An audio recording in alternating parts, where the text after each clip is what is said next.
आप सभी साथियों को सादर प्रणाम। आशा करता हूँ आप सब लोग बेहतर होंगे और स्वस्थ होंगे।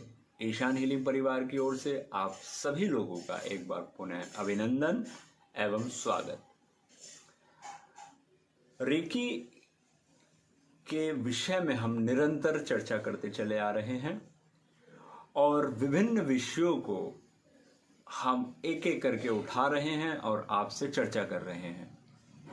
आज का जो हमारा विषय है इसको हम लगभग 2 या 3 वीडियो के अंदर कवर करेंगे।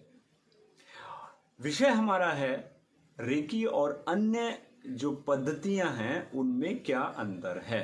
यह जानना हम सबके लिए बहुत ही आवश्यक है, क्योंकि जब हमको इसकी जानकारी होगी तो हम और भी बेहतर तरीके से रेकी का प्रयोग कर पाएंगे।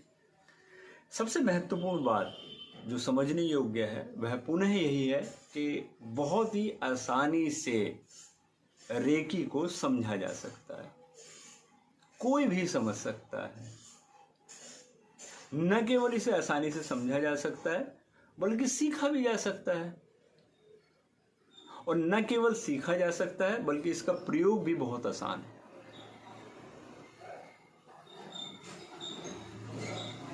समझा इसलिए आसानी से जा सकता है क्योंकि इसमें जटिलता नहीं है, और सीखा इसलिए आसानी से जा सकता है कि ये जो रेकी का पूरा एक तंत्र है, पूरा जो सिस्टम है रेकी का, इसमें जब आप सीखने जाते हैं तो पहले तो मात्र 2-4 दिन में आपको काफी ज्ञान प्राप्त हो जाता है। दूसरी और सबसे महत्वपूर्ण बात यह है कि यह विद्या, यह तंत्र आपको शक्तिपात के माध्यम से प्राप्त होता है। जब आप किसी भी योग्य गुरु के पास, आचार्य के पास, ग्रैंड मास्टर के पास जाते हैं तो वह आपको इस सिस्टम को पूरा 1 दिन, 2 दिन, 3 दिन में समझाता है और फिर आपके ऊपर शक्तिपात करता है और आपके अंदर रेकी का प्रवाह करने की योग्यता आ जाती है। आप एक माध्यम बन जाते हैं और रेकी को ग्रहण करके न केवल उसका प्रभाव अपने ऊपर ले सकते हैं बल्कि किसी दूसरे के ऊपर भी प्रभाव कर सकते हैं। तो इसे सीखना भी जटिल नहीं है और इसका प्रयोग वो और भी आसान है। आप एक स्थान पर बैठकर रेकी का प्रयोग कर सकते हैं।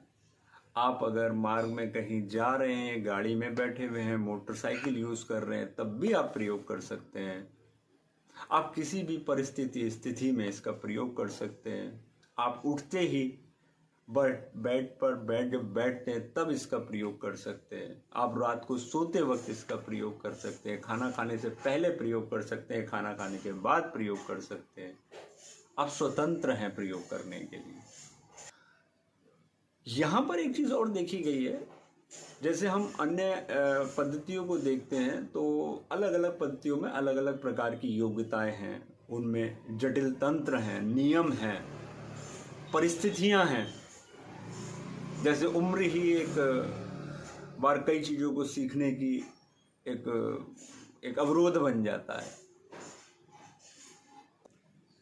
कुछ पद्धतियों को सीखने के लिए आपको एक विशेष उम्र की आवश्यकता होती है और एक विशेष उम्र तक ही सीखा जा सकता है, परंतु यहां उम्र की कोई सीमा नहीं है।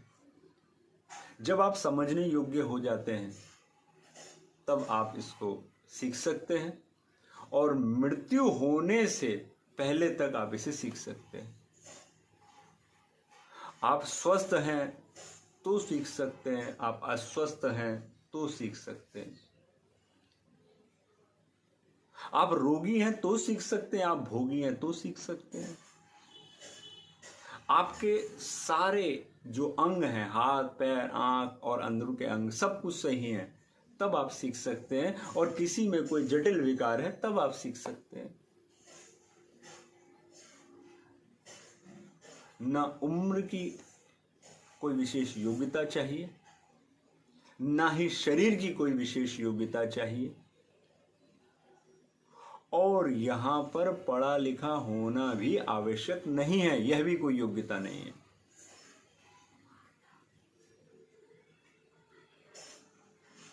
तो आप बड़ी बारीकी से इस बात को समझें कि रेकी को सीखने में कोई विशेष योग्यता नहीं है, कोई जटिल तंत्र नहीं है, मंत्र भी नहीं है यहाँ पर।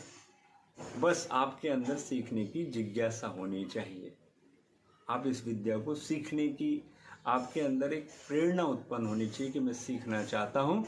आप सीख सकते हैं एक योग्य गुरु के माध्यम से। इसमें अन्य पद्धतियों से क्या अंतर है, इसकी व्याख्या हम अगले वीडियो के अंदर करेंगे। आप सभी लोगों को नमस्कार, धन्यवाद।